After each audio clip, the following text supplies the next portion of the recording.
আলহামদুলিল্লাহ ফাইনালি অনেক শখের জিনিস আজকে আমি কিনতে পেরেছি। আমার জামাই আজকে আমাকে টপ রাখার হ্যাঙ্গিং কিনে দিয়েছে 3টা, তাও আলহামদুলিল্লাহ।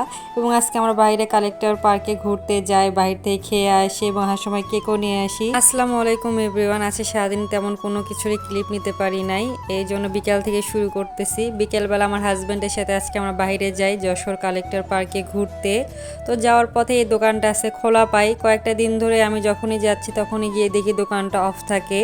এই দোকানের ভাইয়াটা দোকানটা অন্য জায়গায় শিফট করবে, এই জন্যে তেমন খোলে না। আর যে টাইমে হয়তো খোলে ওই টাইমে হয়তো আমাদের চোখে পড়ে না। আর আমি আমার হাজবেন্ড দুজনেই গাছ লাভার, আমরা গাছ লাগানো অনেক পছন্দ করি। আমাদের বাসায় আসলে টব অনেকগুলা হয়েছে আর ইনায় প্রচুর দুষ্টামি করে। আর এমন অনেক দোকান আছে না যে দোকানে গেলে একের ভিতর সব থাকে, তো এই দোকানটা ঠিক সেই টাইপেরই। এই জিনিস আছে, সিরামিকের জিনিস, গাছ, টব, প্লাস্টিকের এভরিথিং এই দোকানে আছে। আপনারা গেলেই অনেক কিছু পেয়ে যাবেন। তো আমরা কেনাকাটা শেষ করে বাসায় আবার ওগুলো টপ হ্যাঙ্গিং রেখে আমরা ভৈরব নদীর পাড়ে গেলাম। এই পার্কটা অনেক সুন্দর। আমার মেয়ে এখানে থাকতেছিল না, খুব রোদ। তো পরে আমরা কালেক্টর পার্কে গেলাম। এখানে গিয়ে আমার মেয়ে তো মাশাআল্লাহ প্রচুর এনজয় করতেছিল। ইনা আসলে ওইভাবে খোলা পরিবেশ পায় না, বাসা থেকে তেমন নামাই হয় না। আমার হাজবেন্ড যখনই সময় পায় ইনার উসিলে আমি সব সময় বাহানা দিয়ে বের হই। আমারও ঘুরতে খুব ভালো লাগে, ইনাও প্রচুর মজা পায়, আমিও অনেক এনজয় করি।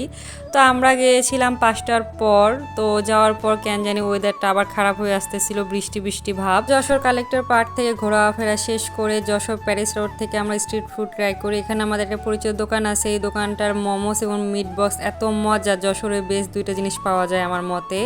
এরপর রাইডারিন ক্যাফেতে আমরা গেলাম, এখানে গিয়ে আমরা বার্গার নিলাম 2টা। এই বার্গারটা প্রচুর মজা, কিন্তু এখানকার চিজটা কেন যেন মেল্ট হয় না, যায় না কেন, বাট বার্গারটা মজা লাগে। যাই হোক, আর এই রাইডারিনের বার্গার এবং চকলেট কেকটা এত মজা। আমি চকলেট কেক যতবার এখান থেকে খেয়েছি ততবারই আমি এখানকার ফ্যান হয়ে গিয়েছি। বার্গারটা খাওয়ার পরে আমার হাজব্যান্ডকে আবার আবদার করতেছিলাম যে আমার খুব কেক খাইতে ইচ্ছা হচ্ছে, আমাকে এই চকলেট কেকটা কিনে দাও। পরে আমার হাজব্যান্ড কিনে দিয়েছে। কেকের উপরে লিখতে বলেছিলাম ইনার্স লাভ, তারা লিখে দিয়েছে হ্যাপি বার্থডে। যাই হোক, আজকে ইনার বার্থডে না, আমার এমনি খাইতে ইচ্ছা হয়েছিল, এই জন্য আমার হাজব্যান্ড আমাকে কিনে দিয়েছে কেকটা।